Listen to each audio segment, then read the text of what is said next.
নদীর ধারে অবস্থিত একটি ছোট গ্রাম প্রভাতিপুর। গ্রামটা সুন্দর ছিল, কিন্তু মানুষের মনে ছিল এক অদ্ভুত অন্ধকার। সবাই ব্যস্ত নিজের নিয়ে, কেউ কারো খোঁজ রাখত না। এই গ্রামেই থাকত নয়ন। খুব সাধারণ এক যুবক, না খুব মেধাবী না খুব ধনী, কিন্তু তার একটা দুর্বলতা ছিল, অন্যের কষ্ট সে চুপ করে দেখতে পারত না। একদিন নয়ন লক্ষ্য করল, গ্রামের স্কুলে এক ছোট ছেলে নিয়মিত আসে না। খোঁজ নিয়ে জানল বাবা অসুস্থ, মা অন্যের বাড়িতে কাজ করে।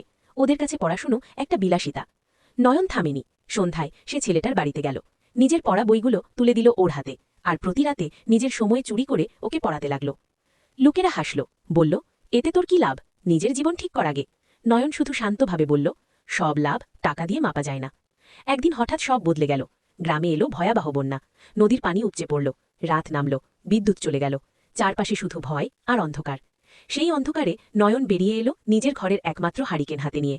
এক বাড়ি, তারপর আরেক বাড়ি, বৃদ্ধ, শিশু, অসুস্থ মানুষদের নিরাপদ জায়গায় নিয়ে যেতে লাগলো। একজন চিৎকার করে বলল, তুই একা কি করবি? নয়ন জবাব দিল, আমি আলো ধরেছি, আপনারাও ধরুন। ধীরে ধীরে আরও মানুষ বেরিয়ে এলো, কারো হাতে হারিকেন, কারো হাতে মোমবাতি। একটা আলো আর একটা আলো, পুরো গ্রাম আলোর মধ্যে ভরে উঠল। সেদিন কেউ একা ছিল না। বন্যার পর প্রভাতিপুর বদলে গেল। যে ছেলেটা স্কুলে যেত না সে হলো ক্লাসের প্রথম। যে গ্রাম আগে অন্ধকারে ছিল, এখন সেখানে মানুষ একে অপরের পাশে দাঁড়ায়। একদিন কেউ নয়নকে জিজ্ঞাসা করল, তুই নেতা হতে চাস?